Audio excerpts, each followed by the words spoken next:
حضرت عمر کے پاس ایک شخص آیا اور آ کے کہنے لگا، اے عمر، میں 2 سال بعد اپنے گھر آیا ہوں، میں 2 سال بعد اپنے گھر آیا ہوں اور میں اپنی بیوی کو حاملہ پاتا ہوں، اور میں نے اپنی بیوی سے سوال کیا، خوشی سے اپنی بیوی کے پاس 2 سال کے بعد آیا تھا، خوشی سے، مسرت سے، لیکن اس کی حالت دیکھی، حالت حمل میں ہے تو ساری خوشی کافور ہو گئی اور دل میں غم نے جگہ لے لی کہ 2 سال تو میں آیا نہیں، یہ میری بیوی حاملہ کیسے ہے؟ جب میں نے عمر اس سے استفسار کیا تو وہ کہنے لگی، اللہ کی قسم، میرے پیٹ میں جو حمل ہے تو ہی اس کا باپ ہے۔ اب مجھے بتلائیے، 2 سال تو میں نے اس کو چھوا نہیں، ٹچ نہیں کیا، 2 سال بعد میں سفر سے آیا ہوں، وہ حاملہ ہے اور اس بچے کی نسبت بھی میری طرف کرتی ہے، اب میں کیا کروں؟ یہ صحیح اثر کے ساتھ، صحیح سندوں کے ساتھ جو حدیث یا اثار موجود ہوتے ہیں، منکرین حدیث ان کا بھی انکار کر دیتے ہیں، اور اللہ کی حکمت بھی اتنی عظیم ہے اس باب کے اندر کہ جس حدیث کا، جس اثر کا انکار کیا جاتا ہے اس سے ملتی جلتی آیت اللہ نے قرآن پاک میں نازل کی ہوتی ہے۔ جیسے آدم کی عمر کے حوالے سے منکرین حدیث نے انکار کر دیا، 1000 برس عمر کیسے ہو سکتی ہے؟ تو قرآن پاک میں اللہ نے نوح کی عمر 950 برس بیان کر دی وغیرہ۔ یعنی جس حدیث کا انکار ہوتا ہے اس سے ملتی جلتی آیت بھی، اس سے ملتا جلتا واقعہ بھی قرآن پاک میں موجود ہوتا ہے۔ اب حضرت عمر نے مشورہ کیا اور ارادہ کیا اس عورت کو رجم کرنے کا، اور حکم دیا اس عورت کو رجم کر دیا جائے۔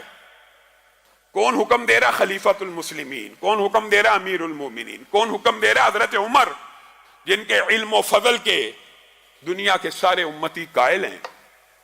پاس ہی معاذ ابن جبل بیٹھے ہیں، کہا عمر میں آپ کے فیصلے کو چیلنج کرتا ہوں، میں آپ کا فیصلہ نہیں مانتا، آپ اپنی اصلاح کریں۔ کون کہہ رہا ہے؟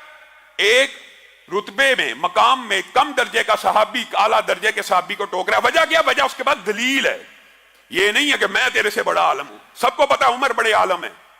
جس طرح عثمان قرآن کے قاری تھے لیکن حضرت علی نے آ کے ٹوک دیا، اسی طرح یہاں پہ معاذ ابن جبل حضرت عمر کو ٹوک رہے ہیں۔ لیس لک علی ما فی بطنہا، لیس لک، اے عمر، لیس لک، آپ کے لیے نہیں ہے، علی ما فی بطنہا سبیل، آپ اس عورت کو رجم میں سزا دینا چاہتے ہیں، ٹھیک ہے، یہ ملزمہ ہے، یہ ملزمہ ہے، مجرمہ ہے آپ کی نظر میں، آپ اس کو سزا دیں تو دیں۔ اس کو کس جرم کی پاداش میں آپ سنسار کر رہے ہیں؟ رسول اللہ کے دور میں بھی ایسے واقعات ہوئے تھے، شبیبہ غامدی آئی تھی، رسول اللہ نے وضع حمل کا انتظار کیا تھا، سزا لاگو کرنے سے پہلے وضع حمل کا انتظار کیا تھا، کیونکہ پیٹ میں جو بچہ وہ بھی ایک جان ہے۔ ہمارے معاشرے میں بھی یہ غلط العام مشہور ہے، جی بچہ پیٹ میں ہو، ڈاکٹر بتا دیتے ہیں اس کا برین ابھی پورا نہیں بنا، اس کے اعضاء ابھی پورے نہیں بنے، علماء نے جی، بعض علماء نے فتوے دیے ہیں جی اس کو ابارشن کر دیا جائے، اس کو قتل کر دیا جائے، اس کو ابارٹ کرنا جائز ہے۔ یہ آپ لوگوں نے خود کہانی بنائی ہوئی ہے، کسی عالم کا یہ فتویٰ موجود نہیں ہے، اور اگر موجود بھی ہے قرآن و سنت کے خلاف ہے۔ وجہ یہ ہے، زمین کے اوپر آنے کے بعد، دھرتی کی پشت کے اوپر بچہ جننے کے بعد بھی یہاں پہ کئی بزرگ ہیں جو معذور ہیں، کئی نوجوان ہیں جو معذور ہیں، کئی بزرگ ہیں جن کا دماغ کام نہیں کرتا۔ کیا کسی عالم دین نے یہ فتویٰ دیا جو بیمار ہے اس کو قتل کر دو؟ جس طرح دھرتی کی پشت کے اوپر کوئی بیمار ہے اس کا قتل کرنا حرام ہے، اسی طرح ماں کے پیٹ میں بچہ بیمار ہے اس کا قتل کرنا بھی حرام ہے۔ یہ آپ کو کسی نے مغالطہ ڈال دیا ہے کہ بیمار بچے کو قتل کر دیا جائے۔ کیوں کیا جائے؟ اگر بیماروں کا قتل جائز ہے تو پھر بوڑھوں کو بھی کر دو، پھر جن جن کی یاداشت چلی گئی ہے سب کو قتل کر دو، جو نوجوان معذور ہو گئے ان کو قتل کر دو۔ یہ خود ساختہ فیصلے، یہ من گڑت فیصلے، یہ قرآن و سنت کے خلاف ہیں۔ یہی بات معاذ ابن جبل حضرت عمر کو کہہ رہے ہیں، لیس لک علی ما فی بطنہا سبیل، اے عمر آپ عورت کو رجم کرنا چاہتے ہیں کر لیجئے، اس بچے کا کوئی قصور نہیں، ہم اس کو رجم نہیں ہونے دیں گے۔